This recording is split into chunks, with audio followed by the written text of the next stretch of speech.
एक रात मेरा दिल चाह रहा था कि कोई मेरी प्यास बुझाए, लेकिन मेरी जिंदगी में ऐसा कोई नहीं था।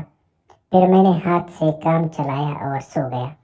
रात के 3 बजे मेरी आंख खुली तो मैंने सोचा कि जाकर छत पर देखता हूँ कि कहीं मेरी बहन और मेरा कजन साद आपस में कुछ कर तो नहीं रहे हैं। फिर वही हुआ जो मैं सोच रहा था। मैं दबे पाँव छत पर पहुंचा। छत पर हमारी एक टूटी हुई चारपाई पड़ी थी। मैंने चुप कर झांक कर देखा तो मेरी बहन चारपाई पर लेटी हुई थी और साद उसके साथ खेल रहा था। ये रात का वक्त था। मैंने सोचा कि मैं वीडियो बनाऊं ताकि बाद में ये मेरे काम आ सके। मैंने अपने मोबाइल का कैमरा ऑन किया तो वीडियो धुंधली आ रही थी क्योंकि हमारी छत पर इतनी रोशनी नहीं थी। फिर मैं उन दोनों को काफी देर तक देखता रहा। इधर से मेरा शेर भी जागा हुआ था और वो भी दीवार में टकरे मार रहा था।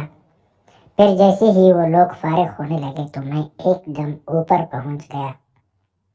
मेरी बहन ने मुझे देखा तो वो एकदम घबरा गई और अपना सब कुछ समेटने लगी। साद भी वहां से भागने लगा। मैंने कहा, साद रुक जाओ, रात काफी है, घर में शोर होगा, अम्मी अब्बू जाग जाएंगे।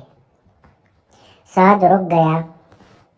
साद और मेरी बहन दोनों मेरी मिन्नतें करने लगे और मेरे पांव पड़ गए। मेरी बहन कहने लगी, भाई तुम्हें खुदा का वास्ता है, किसी को मत बताना। और साथ भी एक तीर से दो शिकार करना चाहता था। मेरे दिमाग में एक आइडिया आया कि क्यों ना मैं साथ की बहन सारा को, जो कि बहुत खूबसूरत थी, उसके लिए साथ को ब्लैकमेल कर दूं। फिर मैंने साथ को कहा, साथ अभी रात के तकरीबन 4 बज चुके हैं। इस वक्त तुम मेरे घर में हो। अगर मैं चाहूँ तो तुम्हें फंसा सकता हूँ और अगर चाहूँ तो बचा भी सकता हूँ। वो कहने लगा, हाँ असलम भाई, मैं जानता हूँ आपका एहसान होगा। मैं सारी जिंदगी आपका एहसान नहीं बोलूँगा।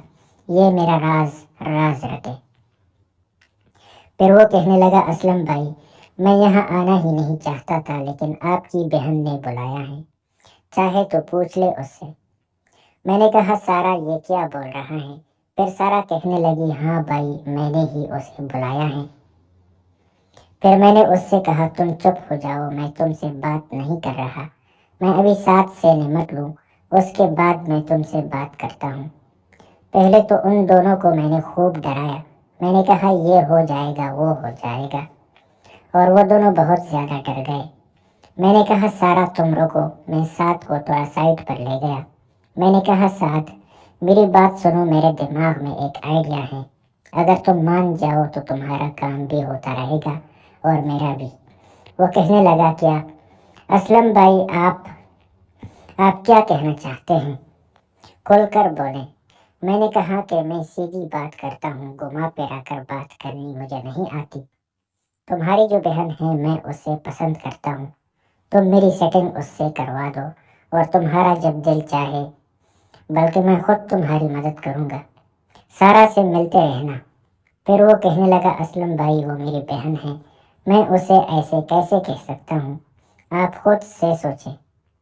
मैंने कहा, हाँ मुझे पता है, वो तुम्हारी बहन है। मैं कौन सा तुम्हें कह रहा हूँ कि इसको यहाँ ले आओ। बस मेरे लिए सेटिंग करवा दो, मेरे लिए रास्ता आसान कर दो, बाकी काम मैं खुद कर लूँगा। उसने कहा, असलम भाई, आप ये काम मुझे ना बोलें। मैंने कहा, बेटा फिर तू रुक, मैं अभी असद और अम्मी को उठा कर लाता हूँ, तुम्हें भी पता चलेगा कि उस घर में ऐसे कैसे आते हैं। वो पहले बहुत डरा हुआ था, फिर वो मान गया।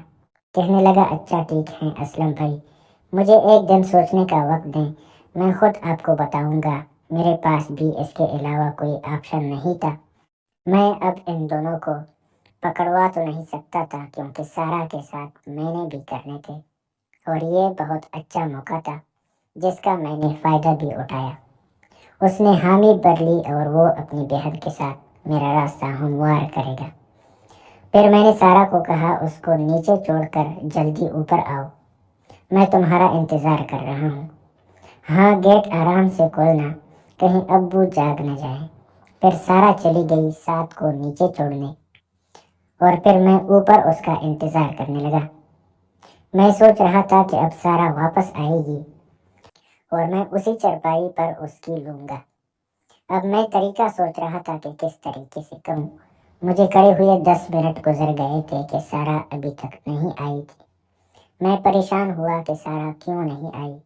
میں نے کہا اچھا 10 منٹ مزید انتظار کرتا ہوں، کیونکہ وہ گھبرائی ہوئی تھی، شاید ریلیکس ہونے کے لیے نیچے بیٹھ گئی ہیں۔ میں آدھا گھنٹہ کھڑا رہا، وہ نہیں آئی۔ میں سمجھ گیا تھا کہ سارا نے میرے ساتھ گیم کھیلا ہے۔